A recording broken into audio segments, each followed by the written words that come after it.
Good morning. I trust that you're having an amazing day. We are sitting here by a beautiful fire. And that's just the thing that I wanted to speak to you about. Fire always falls on sacrifice. Fire always falls on sacrifice. So every day, my gorgeous husband and my handsome son and Joshi, they go out looking for wood so that we can have a nice warm fire going at night and in the morning. One of my favorite things to do is sit and have a hot cup of coffee with my husband at the fire. But it requires stepping out, going into the woods and chopping down some trees. Sometimes it can be dangerous. Sometimes it can cause some, splinters, pain.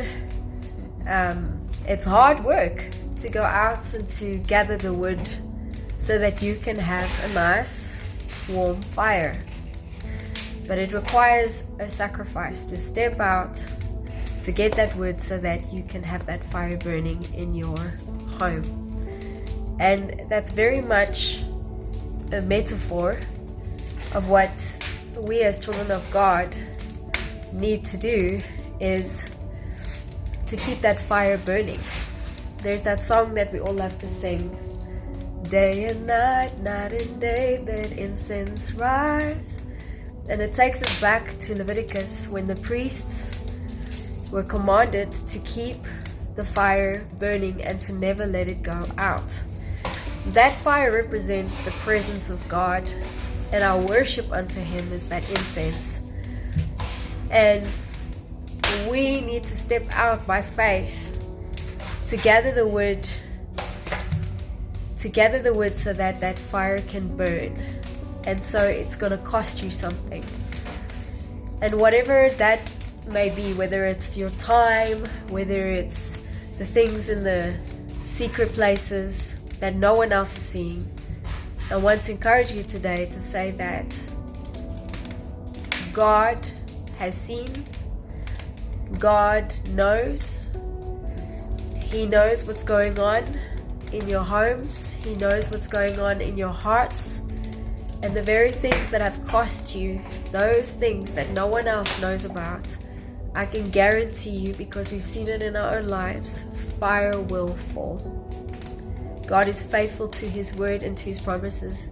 Joshua, our son, is a testimony of that. Most of you know the story of our son, a younger son, who was gravely ill in hospital on a vent, to the point where the specialist sat us down and said we had to make a call. And every day we went, and it was during COVID, we were not allowed to go into the room. Every day we were persistent, we went and we worshiped the Lord, not just for Joshua's healing, contending for his healing, but we were contending for all the babies in PICU. And let me tell you, every single one of those babies left with a miracle, with a healing. And Joshua, right up to the very nippertjie, we saw God move and the fire fell. So I want to say to you that your sacrifices is not in vain. Fire will fall. So here's my encouragement to you today. Fire always falls on sacrifice. Amen.